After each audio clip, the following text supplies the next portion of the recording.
Hey guys, welcome back. Today we're talking about exhaust gas sensor on an ISX. We happen to be overhauling an ISX right here.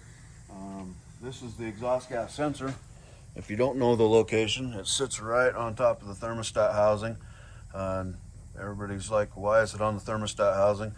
There's a passage through here to a fitting right there that goes to the exhaust. So it's not doing anything with coolant. It's just a place to mount it where it can read exhaust through this tube right here coming off the exhaust manifold. So this tube comes off and goes up to that drilling, and that's where the sensor reads from. The reason we're talking about this today is this is kind of a common failure with sensors on an ISX. We see these a lot. We'll plug into them and it'll show us exhaust gas sensor code. One thing that happens fairly often is there's not a code for an exhaust gas sensor, and I'm pretty big on electronics being pretty accurate. This is one thing, probably one of the only things that sometimes does not log a code. Most electronics is really good, and these log a code a lot, but if you're having an issue with a power problem, and generally the complaint we get is sometimes I have power and sometimes I don't. But if you're getting that complaint and you don't have a code, this is probably the first place I would go, is the exhaust gas sensor. The reason why is first of all, it's cheap. Don't quote me on it, but they're 40, 50, 60 bucks, something like that. It's a cheap, quick try if you don't have a code and you don't know where to go.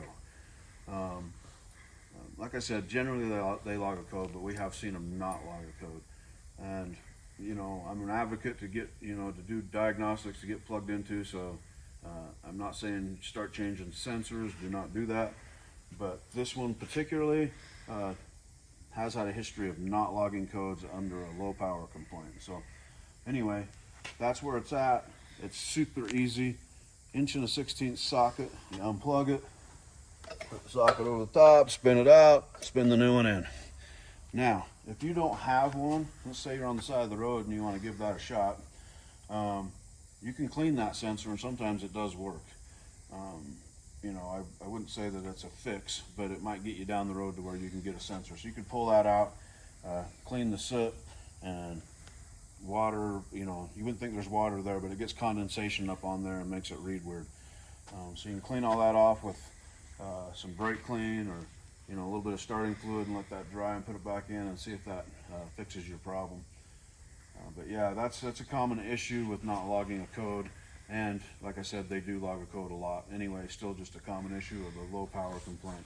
If you've got low power all the time, like just no boost, no power, it's probably not that, especially if you've got a code for something else. So don't just change it.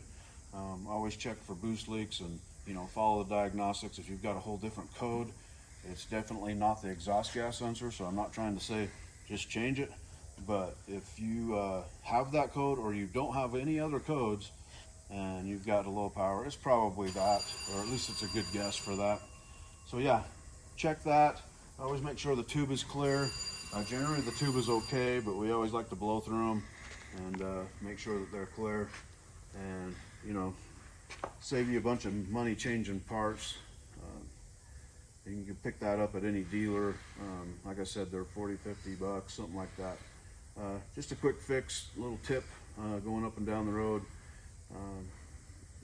Keep you out of the shop probably, if you don't want to sit at the shop for 3 days waiting for a diagnostic for something that you can change yourself. So there you go.